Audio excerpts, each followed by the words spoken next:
They told her that crossing the Iron Line was suicide. They said the wolves on the other side didn't just kill trespassers, they hunted them for sport. But Cora didn't care about the legends. She didn't care about the treaties signed in blood 100 years ago. She only cared about him, the man chasing her with a serrated dagger and a twisted obsession. She thought the dawn fog would hide her scent. She thought she was just another nameless refugee slipping through the cracks of the elven border. She was wrong. Because 10 miles away, in a glass-walled fortress atop the cliffs, the Alpha King didn't just hear a twig snap. He felt her terror vibrate in his own chest like a second heartbeat. And he was coming. The mud didn't smell like earth here. It smelled like sulfur and old copper, the scent of a land that had seen too much war. Cora dragged her boots through the sludge, her breath coming in ragged, painful gasps that burned her throat. Every muscle in her leg screamed for her to stop, to collapse into the wet ferns and let the darkness take her. But the memory of Silas's voice pushed her forward. You belong to the guild, Cora. You don't get to leave. You don't get to breathe unless I say so. She adjusted the strap of her heavy canvas bag, the leather biting into her bruised shoulder. It contained everything she had managed to steal before fleeing the gilded sector of Silver Hollow. A loaf of stale elven bread, a canteen of water, and the ledger. The black book that proved the High Council wasn't just trading spices with the southern colonies. They were trafficking children. Silas, the guildmaster's enforcer, wasn't just chasing a runaway servant. He was chasing his own execution. Cora paused, pressing her back against the rough bark of a towering pine. The fog here was thick, a milky white soup that clung to her skin and dampened sound. She was close. The Iron Line. The elven elders spoke of the Iron Line with a trembling reverence. It was the invisible demarcation where the magic of the Fae ended, and the raw, brutal dominion of the shifters began. No elf crossed it and lived. No human crossed it and remained unchanged. She checked her wrist. Her pulse was hammering so hard she felt dizzy. Just a few more yards. A snap echoed through the mist behind her.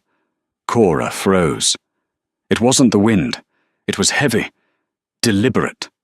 The sound of a boot crushing deadfall. Cora! The voice was melodic, smooth, and terrifying. Silas. He was closer than she thought. She didn't look back. She scrambled up the embankment, her fingernails digging into the roots, dirt jamming under her nails. She crested the ridge and saw it, a stream of water that ran perfectly black, cutting through the forest like a scar. The Iron Line. On her side, the trees were tall, elegant, with silver leaves. On the other side, the forest was darker, denser. The trees were twisted, ancient oaks and pines that looked like they could swallow a man whole. "Don't do it, Cora!"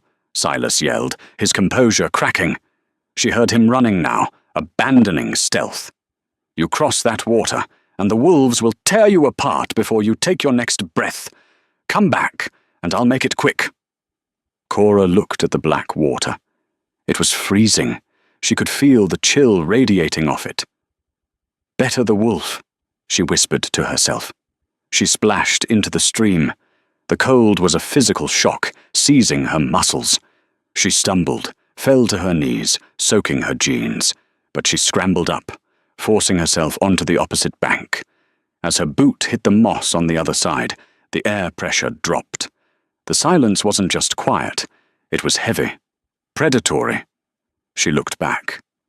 Silas stood on the far bank, his perfect, angular, elven face twisted in a snarl. He held a long silver dagger in his hand, but he didn't step into the water. He looked afraid. "You're dead," Silas spat, sheathing his blade. "You just walked into a grave."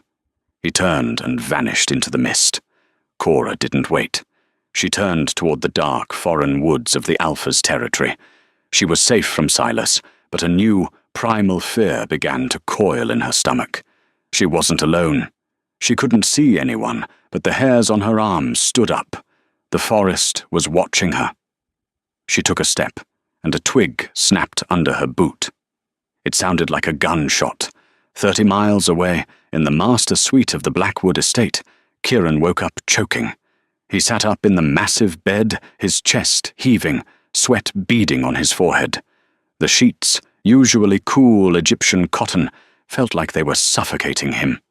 He clawed at his chest, his heart hammering a rhythm that wasn't his own. Thump, thump, thump, thump. It was fast, erratic, the rhythm of a prey animal cornered by a predator. "Kieran?" The woman beside him stirred. Lydia. She was a beautiful she-wolf from the northern pack, a diplomatic engagement that he had been entertaining for weeks. She reached out a hand to touch his shoulder, but Kieran recoiled, swinging his legs off the bed. "Don't," he growled, his voice deeper than usual, layered with the alpha command. Lydia froze, her eyes widening in submission. "What is it? Rogues?" "No." Kieran stood up, walking to the floor-to-ceiling windows that overlooked the sprawling valley of his territory. His reflection in the glass showed a man of 32, with dark, messy hair and eyes that were currently flashing a dangerous amber gold. He pressed a hand to the cold glass. The sensation was still there. Pure, unadulterated terror. It tasted like metal and ozone on his tongue. "Someone is inside the perimeter," Kieran said. "The patrols would have mind-linked you," Lydia said, sitting up and pulling the sheet around her. "The sensors didn't trip. This isn't a patrol alert," Kieran murmured, his hands curling into fists. "I can feel them." This was impossible. Kieran was the Alpha King of the Western Alliance. He was connected to his pack members. Yes, he could feel their vague distress or anger. But this was vivid. He could feel the cold water soaking into his boots. He could feel the burn of lactic acid in his legs. He could feel the specific, crushing weight of a threat behind him. It was a mate bond. The realization hit him like a sledgehammer. He had spent a decade convinced the moon goddess had skipped him, that he was too brutal, too damaged from the Great War to be granted a mate. And now she was here, and she was terrified. Kieran grabbed his phone from the nightstand and dialed his beta, Jackson. "Jackson!" Kieran barked before the other man could even say hello. "Sector 4, the Iron Line border near the Whispering Creek." "Sector 4? Jackson's voice was groggy. "That's dead territory, Kieran, just dense woods. The elves never cross there." "Someone crossed," Kieran snarled, grabbing a pair of tactical pants from the chair. "Mobilize the Gamma unit. I want a containment perimeter set up 5 miles deep. Do not, I repeat, do not engage the target." "Target? Is it an assassin?" "No," Kieran said, pulling a black T-shirt over his head. The fear in his chest spiked again, a sharp jolt that made him wince. She had tripped. She was hurt. "It's her." There was a long silence on the line. Jackson knew what that tone meant. "I'm spooling up the SUV," Jackson said, his voice instantly sharp and professional. 5 minutes." Kieran hung up. He looked out at the dark forest line in the distance. The dawn was just breaking, painting the sky in bruises of purple and red. "Hold on," he projected the thought, not knowing if she could hear him. "I'm coming." Cora had been walking for an hour when her legs finally gave out. She collapsed near the base of a massive oak tree, her canvas bag sliding off her shoulder. The adrenaline that had carried her across the stream was gone, replaced by a shivering exhaustion. The forest here was different. It wasn't just the trees. It was the atmosphere. In the elven lands of Silver Hollow, everything was manicured, bright, and deceptively beautiful. Here, the woods felt wild. The moss was thick and damp. The air smelled of pine resin, wet earth, and something muskier. Animal. She opened her water canteen, her hands shaking so badly she spilled half of it down her chin. She drank greedily. the cold water shocking her system. She needed a plan. She couldn't just wander the Alpha lands.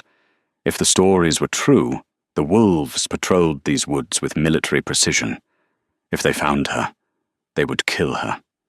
If she was lucky, they'd just deport her back to Silas. She opened her bag and pulled out the ledger. The black leather cover was damp, but the pages were dry. Names, dates, payments, the signature of Councilman Sterling next to a shipment of indentured labourers. This book was the only reason she was still alive. It was leverage. Maybe she could trade it. If the wolves hated the elves as much as the stories said, maybe the Alpha would want proof of elven corruption. A twig snapped. This time it wasn't behind her. It was to her left. Cora shoved the book back into her bag and scrambled to her feet, pressing her back against the oak. She pulled a small switchblade from her pocket, a pathetic weapon against a wolf. But it was all she had. "Hello?" she whispered. Silence. Then a low growl vibrated through the air. It was so deep she felt it in the soles of her feet. From the shadows of the ferns, a wolf emerged. It was massive, easily the size of a pony. Its fur was a matted grey and brown, blending perfectly with the woods. Its eyes were intelligent, yellow, and fixed squarely on her throat. Cora stopped breathing. "Don't run. Don't run. You run. You die." The wolf took a step forward, lips peeling back to reveal teeth the size of knives. Then another wolf stepped out from the right. This one was black, leaner, but just as terrifying. Then a third. They were circling her. Cora held the knife out, her hand trembling. "Stay back." The grey wolf huffed, almost like a laugh. It crouched, muscles bunching in its hind legs, preparing to spring. Suddenly, a thunderous roar tore through the forest. It wasn't a wolf howl. It was the sound of an engine. A matte black armoured SUV smashed through the underbrush, snapping saplings like toothpicks. It drifted sideways, tires tearing up the earth, and screeched to a halt between Cora and the wolves. The doors flew open before the car even settled. 4 men in tactical gear poured out, weapons raised. They weren't holding guns, they were holding crossbows loaded with tranquilizer bolts. "Back down!" one of them shouted at the wolves. "Gamma unit, stand down!" The grey wolf snarled, snapping its jaws at the soldiers, clearly unhappy about losing its prey. "I said stand down!" The soldier fired a warning bolt into the dirt at the wolf's feet. The wolves hesitated, then chuffed aggressively before melting back into the shadows. Cora stood frozen, the knife still clutched in her hand. She watched as the driver's side door opened. A man stepped out. He was different from the soldiers. He wore no armor, just black tactical pants and a black t-shirt that strained against the muscles of his chest. He was tall, radiating a power that made the air feel thin. His hair was dark, wind-blown, and his eyes... Cora gasped. His eyes were burning gold. He didn't look at his soldiers. He didn't look at the retreating wolves. He walked straight toward her, his movements fluid and predatory. Cora tried to step back, but her legs refused to move. She was paralyzed, not by fear, but by a sudden, overwhelming wave of heat that washed over her. The man stopped 3 feet away from her. He towered over her. He smelled like rain, cedarwood, and something dark and electric. He looked at the pathetic knife in her hand, then up at her face. His expression was unreadable, intense, furious, and bewildered. "You," he whispered. His voice was rough, like gravel grinding together. Cora swallowed hard, trying to find her voice. I have information. I have a book. I can pay for my passage." The man took a step closer, invading her space. He reached out a hand. Cora flinched, closing her eyes, expecting a strike. Instead, she felt his warm, rough fingers gently graze her cheek, wiping away a smear of mud. Her eyes flew open. "You're hurt," he said, his eyes scanning her body, noting the bruise on her shoulder and the scrapes on her arms. His jaw tightened, a muscle feathering in his cheek. "Who did this to you?" Cora stammered. "I crossed the line. I'm sorry." "I don't care about the line," he growled. He leaned in, inhaling deeply near her neck. Cora's heart skipped a beat. "I felt your fear, little one. It woke me up from a dead sleep." He looked at the soldiers, his demeanor shifting instantly from intimate to commanding. "Secure the perimeter. No one follows her trail from the elven side. If an elf puts one toe across that creek, kill them." "Yes, Alpha!" the soldiers shouted in unison. "Alpha!" Cora's blood ran cold. She was standing in front of the Alpha King. Kieran turned back to her. "You're safe now," he said, and without asking for permission, he swept her up into his arms. Cora gasped, instinctively wrapping her arms around his neck to stabilize herself. "Put me down. I can walk." "You can barely stand," Kieran retorted, turning toward the SUV. "And you're freezing." He carried her like she weighed nothing, depositing her into the heated leather passenger seat of the massive vehicle. He leaned across her to buckle her seatbelt, his face inches from hers. For a second, he paused, his golden eyes locking onto her green ones. "What is your name?" he asked softly. "Cora," she whispered. "Cora." He tested the name, the sound of it rumbling in his chest. "I am Kieran, and we have a lot to talk about." He slammed the door, shutting out the cold forest, and walked around to the driver's side. As they sped away toward the fortress on the cliffs, Cora clutched her bag to her chest. She had escaped Silas. She had survived the wolves. But as she looked at the powerful man driving the car, his knuckles white on the steering wheel, she realized she might have stumbled into something far more dangerous. She wasn't just a refugee anymore. She was the Alpha's obsession. The Blackwood estate was not a cabin. It was a modern fortress of glass, steel, and dark stone, carved directly into the mountainside.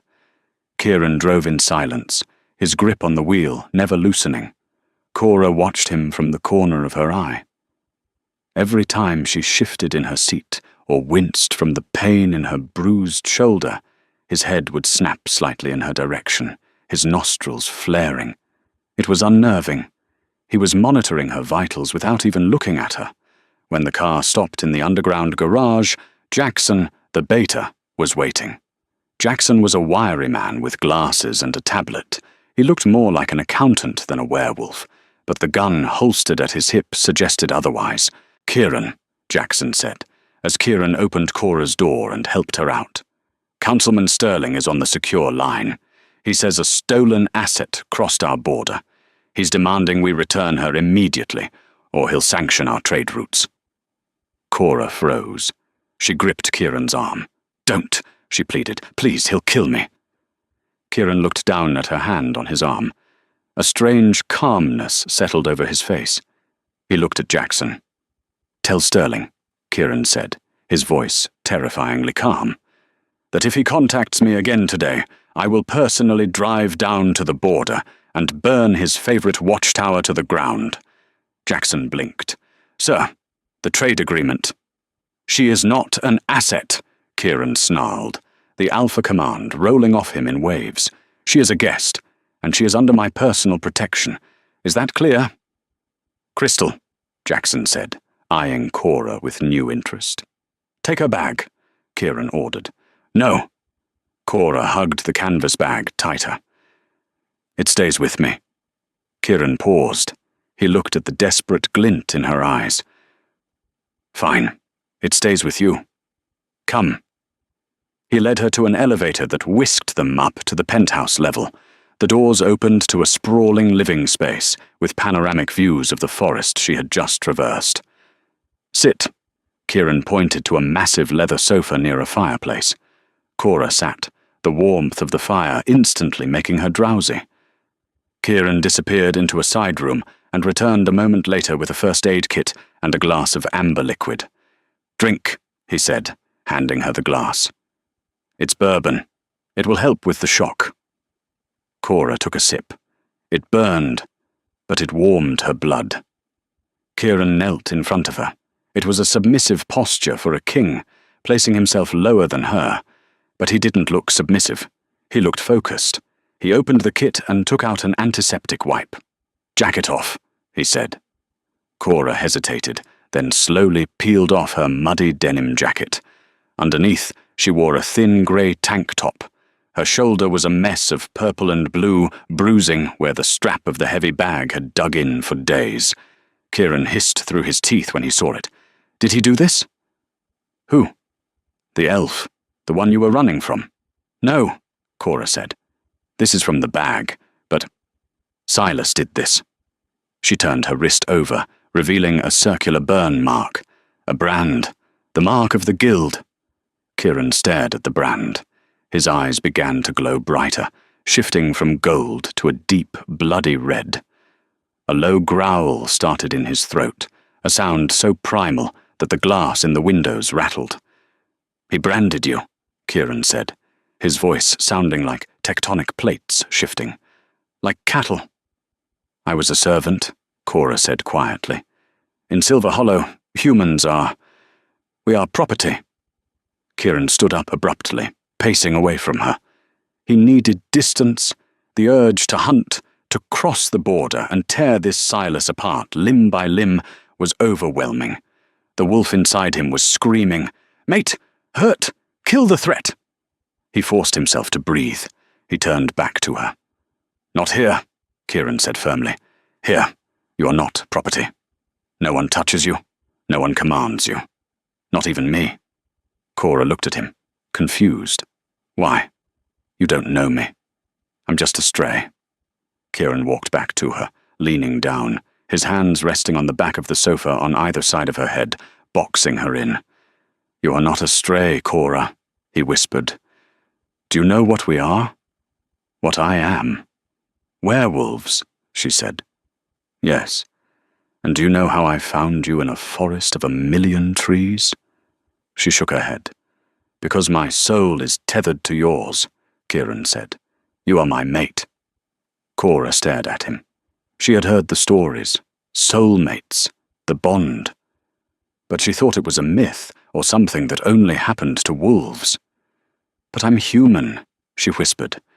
Kieran's expression faltered for a fraction of a second. He looked at her closely, sniffing the air again. "Are you?" he asked. Cora frowned. "What do you mean?" "Your scent," Kieran murmured. "Under the mud, under the fear. You smell like rain and pine, yes. But there is something else. Something ancient. Something... Fae." Cora's heart stopped. She gripped the ledger in her bag. That was the other secret she carried. The secret her mother had whispered on her deathbed. "You are not one of them, Cora. But you are not fully one of us, either." Before she could answer, the elevator dinged. Jackson walked in, looking pale. "Kieran, we have a problem." Kieran didn't look away from Cora. "I told you, handle Sterling." "It's not Sterling," Jackson said, his voice trembling. "It's the High Council of Elves. They didn't just sanction us. They just mobilized their war guard. They're massing at the Iron Line." Kieran finally stood up, his face hardening into stone. "They are threatening war?" Kieran asked. "For one runaway servant?" Jackson asked, incredulous. "Why is she so important?" Cora stood up, clutching her bag. "It's not me they want," she said, her voice shaking. She pulled the black ledger out of the bag. "It's this." Kieran looked at the book, then at Cora. "What is that?" "Proof," Cora said. "Proof that the Elven King isn't just buying laborers. He's building an army using dark blood magic, and he's using half-breeds to do it." She looked up at Kieran, tears welling in her eyes. "He's using people like me." The atmosphere in the penthouse shifted instantly from intimate sanctuary to a war room. The fireplace, which had felt cozy moments ago, now cast long, dancing shadows that looked like claws raking against the walls. Kieran took the ledger from Cora's hands. It was heavy, bound in the hide of some creature Cora didn't want to identify. He walked to the massive oak desk in the corner of the room, flipping on a stark, bright halogen lamp. "Jackson," Kieran commanded, his eyes scanning the pages. "Get the Gamma and Delta units to the perimeter. Full shift. I want wolves in the trees, not just cameras. And get Lydia out of here. Send her back to the Northern Pack." "She won't go willingly," Jackson warned, tapping furiously on his tablet. "She believes she is the future queen." "She is a political alliance," Kieran murmured, turning a page. His face went pale. This is a graveyard." Cora walked over to the desk, wrapping her arms around herself. "It lists names, ages, blood types. They were taking street kids from the human sectors, but also others." Kieran pointed to a column on the page. "Project Chimera," he read aloud. "Subject 402, failed. Subject 403, failed. Subject 404, surviving." He looked up at Cora. "Subject 404, that's the last entry." "That's me," Cora whispered. "Silas called me that when he threw me in the cell. I didn't know what it meant until I stole the book." Kieran slammed his fist on the desk, cracking the solid wood. "They aren't just trafficking labor. They're trying to breed magic. They're trying to splice fey blood with wolf blood to cure their fading immortality." The elevator doors slid open with a soft whoosh, interrupting the tension. Lydia stormed in, her blonde hair perfectly coiffed, her silk robe trailing behind her like a royal train. She didn't look at Cora. Her eyes were fixed on Kieran. "Is it true?" Lydia demanded, her voice shrill. "The Elven War Guard is at the creek. Kieran, you have to hand her over. My father will not send northern reinforcements for a war started over a human stray." Kieran slowly closed the ledger. He stood up to his full height, the gold in his eyes swirling with a dangerous, molten light. "You speak of her as if she is cargo, Lydia." "She is a liability." Lydia pointed a manicured finger at Cora. "Look at her. She's weak. She's dirty. She smells like mud and fear. You are risking the Western Alliance for her?" Kieran walked around the desk. He moved with a terrifying grace, closing the distance to Lydia in 2 strides. He didn't yell. He didn't growl. He simply leaned down and whispered, "She is my mate." Lydia froze. The color drained from her face. She looked from Kieran to Cora, her eyes widening in horror and disbelief. "That's impossible," she stammered. "She's human."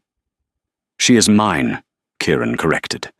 "And if the elves want her, they will have to burn this mountain down to the bedrock to get to her. Now get out of my sight before I forget that we are allies." Lydia fled. The rejection was absolute, and in wolf culture, challenging a mate bond was social suicide. Kieran turned back to Cora. The anger vanished from his face, replaced by a deep, weary concern. "They want you back because you are the only successful experiment. You are the proof that their twisted science works." "What am I, Kieran?" Cora asked, her voice trembling. "If I'm successful, what can I do?" "I don't know," Kieran admitted. "But we are going to find out, because whatever power is inside you, Silas is terrified of it." Suddenly, the lights in the penthouse flickered and died. The electronic locks on the windows clicked open, the hum of the security grid silenced. Kieran spun around, positioning himself between Cora and the elevator. "They aren't waiting for a war," Kieran growled, his body beginning to tremor as he fought the shift. "They're already here." The darkness in the penthouse was absolute, save for the dying embers in the fireplace. "Stay behind me," Kieran ordered. His voice had changed. It was deeper, distorted by the reshaping of his vocal cords. Cora scrambled back toward the kitchen island, grabbing a heavy cast-iron skillet from the hanging rack.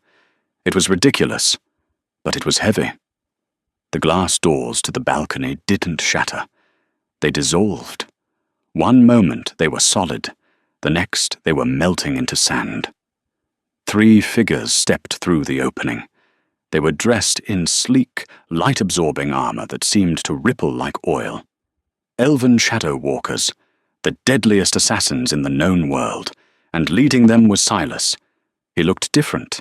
His perfect face was marred by a long scratch where a branch must have caught him, and his eyes were glowing with a violet, magical enhancement.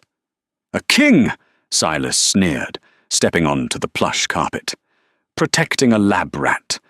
How noble! How pathetic!" Kieran roared, a sound that shook the walls. He didn't wait.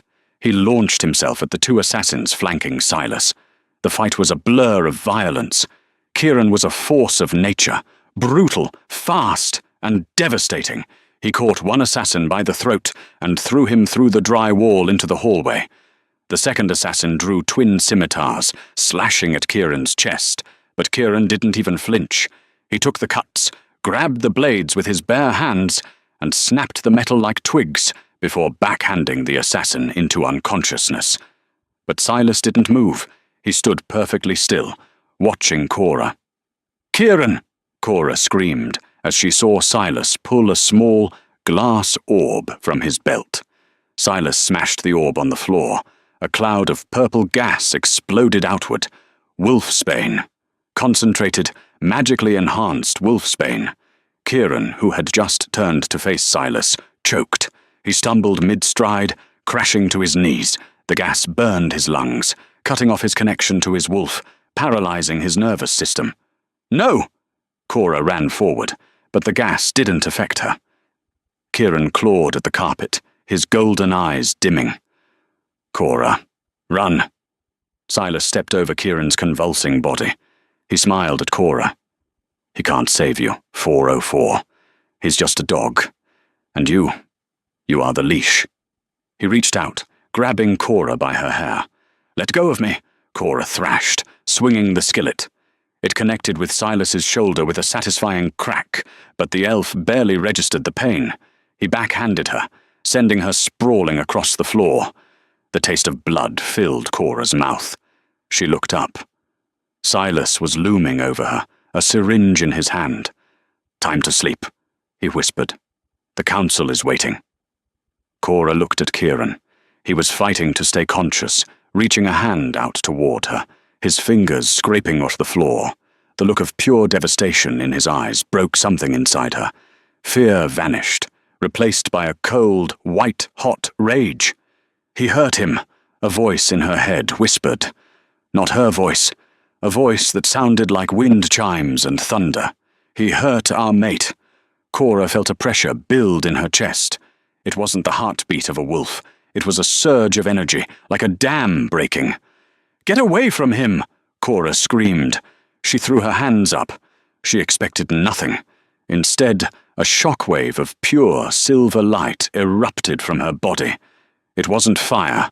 It was raw force. It hit Silas like a freight train.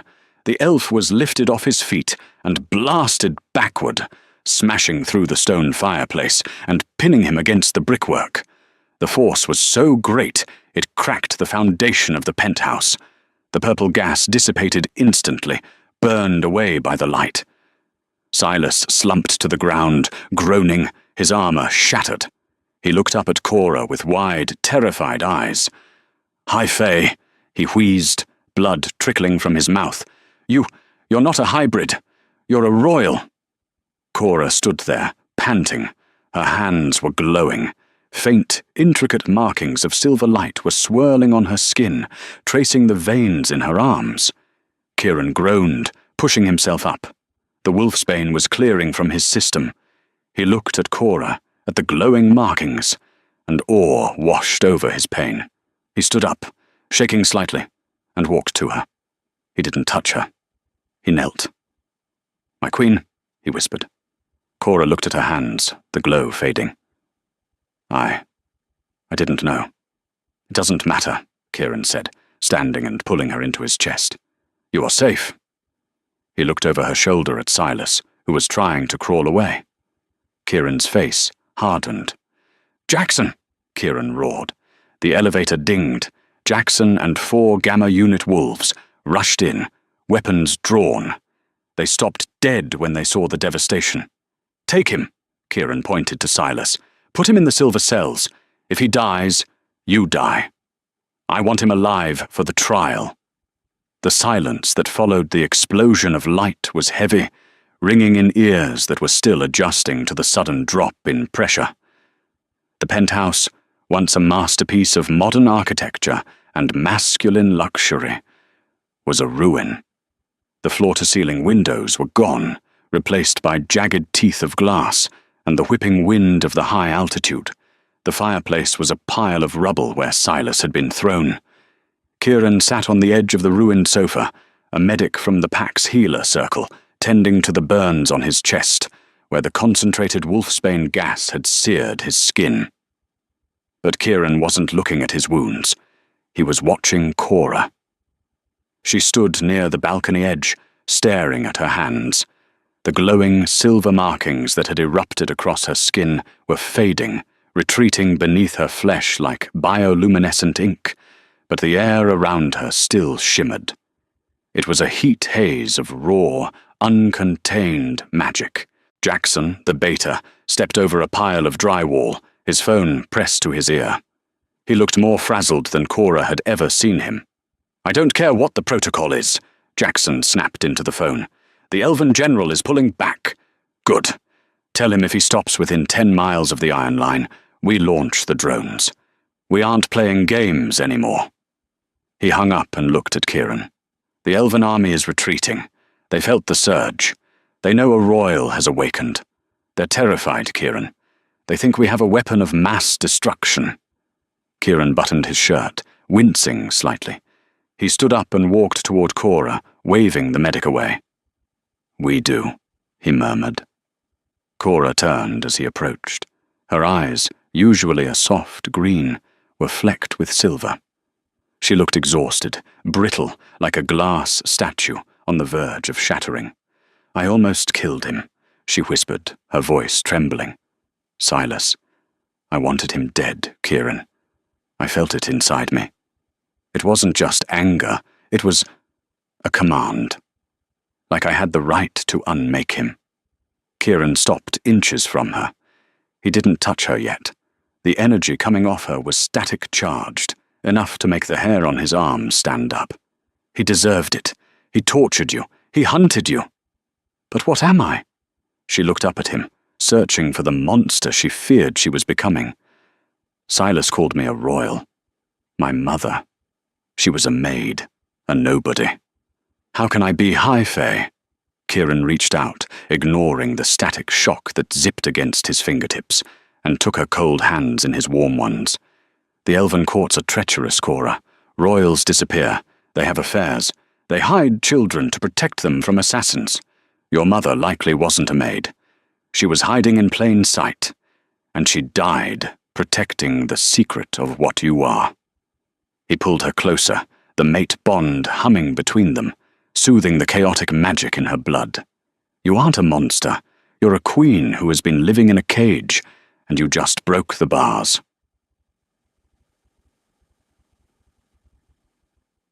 The war room. 2 hours later, the estate was in full lockdown. The sun was fully up now, bathing the mountains in a harsh, revealing light. In the underground command center, a bunker reinforced with steel and spell wards, Cora sat at the head of a long table. The black ledger sat in front of her. It looked innocuous, just a battered notebook, but it contained the ruin of the elven government. Jackson was typing furiously on a holographic keyboard. "We've digitized every page. We've cross-referenced the names. Councilman Sterling, General Vance, half the Merchant Guild. They're all in here. Payments for assets. Notes on genetic splicing. It's genocide disguised as science." Cora ran her finger over the cover. "Silas said I was subject 404. The success."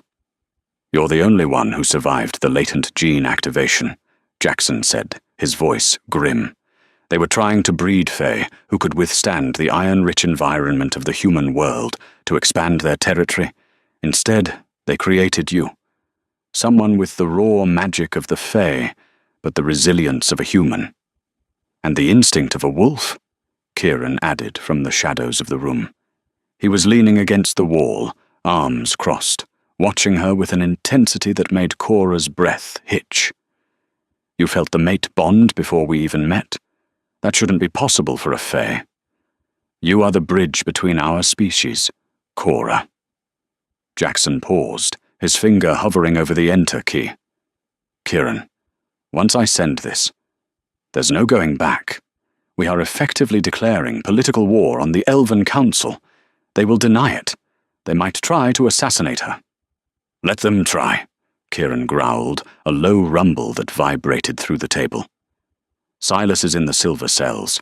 He's already talking. We have his confession on video. We have the ledger. We have the witnesses. He looked at Cora. It's your call, little one. This is your story. Do we burn them down? Cora thought of the cold nights in the servants' quarters. She thought of the fear in the eyes of the other children who had been taken away in the night, the ones listed in the book as failed subjects. She thought of the brand on her shoulder. She looked at Jackson. Send it. Jackson hit the key. On the wall of monitors, the upload bars filled green. Within seconds, the data was packeted and fired off to the Global Supernatural Council, the Human Fae Liaison Office, and every major news outlet in the territories. It's done. Jackson exhaled, leaning back in his chair. Sterling's phone is going to start ringing in about 3 seconds. Almost on cue, a red light on the console began to flash. That's him, Jackson smirked. Direct line. Ignore it, Kieran said. Let him sweat. He walked over to Cora and extended his hand. Come. The pack is waiting. The Balcony of Kings. The walk back up to the main levels felt like a funeral march, or perhaps a wedding procession. Cora couldn't decide which. Kieran led her not to the ruined penthouse, but to the grand balcony on the second floor, a massive stone platform that overlooked the central courtyard of the Blackwood estate. Kieran. Cora stopped in the hallway, her heart hammering against her ribs. I can't go out there. They're wolves. They hate elves. They hate Fae. If they smell what I am, if they see me... Kieran stopped and turned to her. He framed her face with his large hands, forcing her to look into his eyes. They don't hate Fae, he said firmly. They hate weakness. They hate treachery. They respect power, and they respect loyalty. I'm not one of you. No, Kieran agreed softly. You're something more. You're the woman who crossed the iron line without a weapon. You're the woman who stood between an alpha and an assassin. You saved my life, Cora. A wolf doesn't care about bloodlines when their alpha is bleeding on the floor. They care about who stood their ground. He kissed her forehead, a brief, fierce pressure. And besides, you have me. If anyone bares a tooth at you, I will rip it out. He opened the double doors. The sound hit Cora first. It wasn't a cheer. It was a low, vibrating thrum of thousands of bodies moving, breathing, waiting. She stepped out into the sunlight. Below her, the courtyard was a sea of grey, black, and russet. The entire Western Pack had gathered. There were thousands of them, men and women in human form, but with the restless, predatory energy of the wolf just beneath the skin. They were silent, eerily silent. When Cora stepped to the railing, a ripple went through the crowd. Noses flared. They could smell it. The scent of rain and pine, yes, but now laced with the ozone-heavy scent of high magic. An enemy scent. A low murmur started in the front rows. Someone growled. Kieran stepped up beside her. He didn't say a word. He didn't need to. He simply let his aura out. The pressure in the courtyard dropped. It was the Alpha Command, a psychic weight that forced every wolf to freeze. The growling stopped instantly. Brothers! Sisters! Kieran's voice boomed, projecting effortlessly over the crowd. For 100 years we have watched the Iron Line. We have watched the elves take what is not theirs. We have watched them hurt the weak to feed their own vanity." He grabbed Cora's hand and raised it high. "Last night, the elves sent their deadliest assassins into my home, into your home. They came to kill. They came to silence the truth." The crowd roared in anger, a wave of fury at the intrusion. "But they failed," Kieran shouted. "And do you know why? Not because of my strength. I fell. I was poisoned." A gasp rippled through the crowd. For an alpha to admit weakness was unheard of. "I was on my knees," Kieran continued, his voice raw with honesty. Silas, the guild enforcer, stood over me. He would have ended the line of Blackwood right there on the rug. He turned to Cora, his eyes shining with pride. But she stood between us. She, who is not Wolf. She, who has every reason to hate us.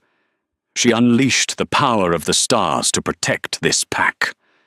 Kieran turned back to the crowd. "You smell the Fae on her. Good.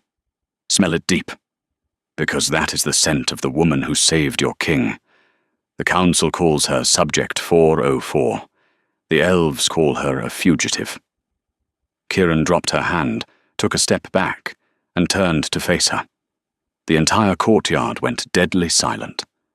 Slowly, deliberately, Kieran lowered himself. One knee hit the stone, then the other. He bowed his head, exposing his neck, the ultimate sign of submission and trust. "I call her mate," Kieran said, his voice carrying in the silence. "I call her Luna." Cora gasped, her hand flying to her mouth. The Alpha King was kneeling to her. For a heartbeat, nothing happened. The pack was stunned. Then, Jackson, standing in the front row below, dropped to one knee. Then, the Gamma unit. Then the soldiers. Then the families. Like a wave crashing against the shore, 5,000 wolves dropped to their knees in a ripple of movement. They bowed their heads, baring their necks to the strange, magical woman on the balcony. They accepted her. Not because of her blood, but because their alpha had chosen her, and in doing so had rewritten the laws of their world. Cora looked out at the sea of bowed heads, tears streaming down her face. She felt the connection then, not just the bond with Kieran, but 1,000 tiny threads of loyalty snapping into place. The pack bond. It felt like a warm blanket wrapping around her soul. Kieran stood up and pulled her into his arms. "See," he whispered against her ear. "You aren't running anymore, Cora. You're leading." The aftermath. 7 days later. The world had changed, but life at the estate had found a new, strange rhythm. The release of the ledger had been catastrophic for the Elven Council. Sterling had been arrested by the International Tribunal. The trade sanctions were lifted. The Iron Line was no longer a kill zone, but a heavily monitored border where refugees were now being processed legally under the protection of the Western Pack. Cora sat in the garden of the estate, watching the sunset. Her shoulder, where the brand used to be, was healing. The elven magic in her blood was slowly erasing the scar, leaving smooth, unblemished skin. Kieran walked across the grass, holding 2 tumblers of bourbon. He looked relaxed, the tension that had defined him for years finally easing from his shoulders. He sat beside her on the stone bench. "Jackson says the Northern Pack is asking for a meeting. Lydia's father wants to negotiate a new treaty. He's suddenly very interested in being friends with the Alpha who is mated to a royal fae." Cora laughed, taking the glass. "Lydia must be furious." "Lydia is irrelevant," Kieran said, clinking his glass against hers. "There is only one queen in the West." He looked at her, his expression turning serious. "There is one thing we haven't talked about. The Fae courts have reached out. They know who you are now. They've offered you a seat on the High Council. They offered you a palace in the Silver City. Safety. Luxury. Your own kind." Cora looked at him. She saw the tightness in his jaw, the way his hand gripped the glass too hard. He was giving her the choice again. He was terrifyingly willing to let her go, if it meant she would be happy. Do they have coffee in the Silver City? Cora asked. Kieran blinked. I assume so. Do they have heated leather seats in their SUVs? Probably not. Do they have you? Kieran went still. He looked at her, his golden eyes searching hers. No, they don't. Cora leaned in, resting her head on his shoulder. Then I don't think I'd fit in. I'm a little too fond of the Alpha to leave him now. Kieran let out a breath he seemed to have been holding for a week. He wrapped his arm around her, pulling her tight against his side. The sun dipped below the horizon, casting the forest in twilight. The iron line was out there, miles away, but it no longer felt like a cage. It felt like a starting line. Good, Kieran whispered into her hair, because I was about to start a war to keep you. Cora smiled, closing her eyes as the first stars appeared in the sky, stars that she now knew called to the magic in her blood. But the earth beneath her feet, the strong arm around her waist, that was where she belonged.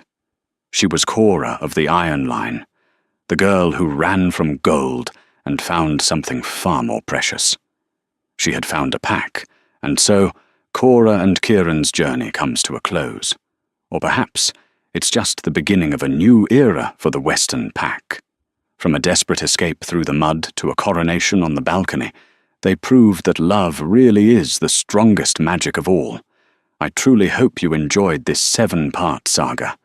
This was a long one, and I loved writing every twist and turn for you guys.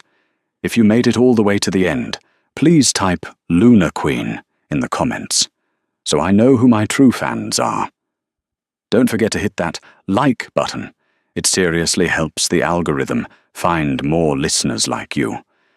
And if you're new here, subscribe and turn on notifications, because I have a brand new story starting next week involving a billionaire CEO, a secret baby, and a private jet that goes missing. You won't want to miss it. Thank you so much for listening. Stay safe, and I'll catch you in the next video.